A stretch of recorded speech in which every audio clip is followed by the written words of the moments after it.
ایک دن حضرت فاطمہ عرض کرنے لگی مولا علی سے، فرماتی ہیں علی ایک چرخہ لا دو، تھوڑا کاٹ لوں گی، سوت بنا لیا کروں گی، آپ کا تھوڑا ہاتھ بٹاؤں گی۔ حضرت علی کہنے لگے تجھے وقت کب ملتا ہے؟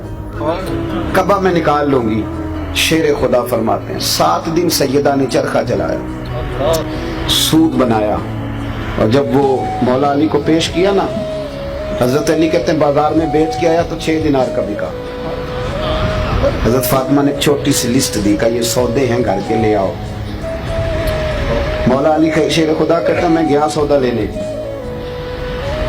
ابھی میں بازار نہیں پہنچا تھا کہ مجھے ایک فقیر مل گیا، کہنے لگا علی بڑے دروازوں پہ دستک دی ہے پر کسی نے کہا ہے کہ اس گھر سے کوئی خالی نہیں جاتا۔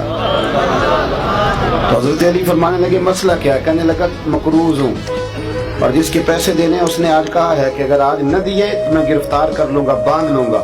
حضرت علی فرمانے لگے کتنے پیسوں سے کام چلتا ہے؟ کہنے لگا 6 دینار مل جائیں تو کام چل جائے گا۔ جیب میں کتنے تھے؟ بول کے بتائیے، مانگے کتنے؟ آپ کے پاس 10 لاکھ ہو تو اللہ کے رستے میں کتنے دیتے ہو؟ چلیں آواز سے نہ بولو، دل سے۔ میرے پاس ایک سنگی اکثر کہتے پیر صاحب دعا کریں اللہ مجھے پیسے دے، میں اللہ کے رستے میں دوں گا۔ 2 4 10 دفعہ انہوں نے کہا تو میں نے ایک دن کہا، میں نے کہا یا اللہ اسے 10 کروڑ دے، یہ 9.5 کروڑ تیرے رستے میں دے دے گا۔ اس نے بھی نہیں آمین کہی، جس طرح آپ نے نہیں نہ کہی، اس نے بھی کوئی نہیں کہی۔ میں نے کہا اللہ اسے 10 کروڑ دے، 9.5 کروڑ، کہندے نہیں ٹھیک ہے دیاں گے۔ میں کہ تو کوئی نہیں دینے، اس لیے کہ تو آمین ہی نہیں کہہ رہا، حالانکہ تجھے تو 50 لاکھ کی پھر بھی بچت ہی ہو رہی تھی، لیکن دعاؤں میں بھی ہم 9.5 کروڑ دینے کو تیار۔ ناراض نہ ہونا، یہ دعویٰ ہے ہمارا۔ جس دن پتہ چل گیا نا کہ سچے ہیں کہ یا اللہ تو دے تو ہم دیں گے، مسئلہ یہ ہے کہ یہاں ہی صداقت نہیں، دعاؤں میں ہی صداقت نہیں۔ آج بھی ہو اگر ابراہیم کا ایمان پیدا، آگ کر سکتی ہے انداز گلستہ پیدا۔ اور اقبال کہنے لگے تو فضائے بدر پیدا کر، فرشتے تیری نصرت کو اتر سکتے ہیں گردوں سے، کتار اندر کتار اب بھی۔ تو فضائے نہیں پیدا کر رہا بھائی۔ مولا علی کہتے ہیں 6 مانگے تو میں نے 6 ہی نکال کے دے دی۔ اب میرے دل میں خیال آیا کہ سیدہ کہیں گی تو کچھ نہیں، پر محنت بڑی کی تھی انہوں نے، پر چلو۔ فرماتے میں اگلی گلی میں گیا تو ایک شخص دوڑا آیا، اس کے نا اونٹ کی لگام اس نے تھامی ہوئی۔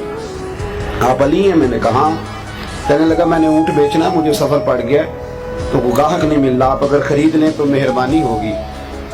حضرت علی فرمانے لگے میرے پاس تو اس وقت بظاہر پیسے نہیں ہیں۔ کہنے لگا حضور میں جانتا ہوں، میں وصول کر لوں گا، آپ مہربانی کریں لے لیں، ادھار لے لیں۔ کتنے کا؟ کہنے لگا 100 دینار کا۔ حضرت علی نے لگام تھامی، اس نے اگلی بات ہی نہیں کی، جلدی سے نکل گیا۔ مولا علی کہتے ہیں میں حیران ہوں، میں اونٹ کی لگام تھام کے اگلی گلی میں گیا تو ایک اور مل گیا۔ کہنے لگا علی بیچو گے؟ بیچو گے؟ جے تو چڑھیا عشق بازار بھی نہیں، جے تو وکیا عشق بازار بھی نہیں، تو جے تو چڑھیا اتے دار بھی نہیں، تے ایڈا سستا سودا پیار بھی نہیں، تے ایڈا سوکھا لبدا یار بھی نہیں۔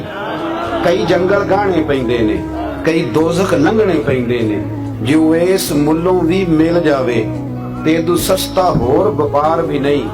کچھ سمجھ نہیں آندی لوکاں نوں او کادے نال شہید کرے، ڈٹھی یار دے ہاتھ تلوار بھی نہیں، پر او دا خالی جاندا وار بھی نہیں۔ اور یہ بالکل حضرت سلطان العارفین نے یہی کہا ہے، وہ کہتے ہیں کیتی ہے جان حوالے رب دے، کیتی ہے جان حوالے رب دے، اسا ایسا عشق کمایا، مرن تو اگے مر گئے باہو تا مطلب نو پایا، مرن تو اگے مر گئے باہو۔ حضرت مولا علی کہتے ہیں ایک اور مل گیا۔ کہنے لگا علی اونٹ بیچو گے؟ میں نے کہا بیچوں گا۔ کتنے پیسے لوگے؟ فرمایا تو ہی بتا دے یار، میں تو آج کل یہ کاروبار نہیں کرتا، تو ہی بتا دے۔ کہنے لگا پہلے لگام پکڑی، پھر اوپر بیٹھا، پھر گھوم کے آیا۔ کہنے لگا میں 160 سے زیادہ نہیں دوں گا۔ 160 سے ادھار خریدا تھا 100 کا، اور نقد بھیجا 160 کا۔ اگر سارا اللہ کے راستے میں خیرات کرو تو پھر اس طرح کی برکت ہوتی ہے۔ حضرت مولا علی شیر خدا فرماتے ہیں وہ میں نے 160 اس سے لیے تو میرے دل میں شوق تھا کہ وہ مل جائے نا جس کے پیسے دینے، تو اترے قرضہ۔ کہتے میں واپس پلٹا تو وہ بندہ بھی مل گیا۔ میں نے نا اس کو کہا میاں اپنا تو 100 پکڑ، اس نے 100 لیا۔ حضرت علی فرماتے ہیں 6 دینار کا سامان خریدا، 54 جیب میں ڈالے، گھر آیا،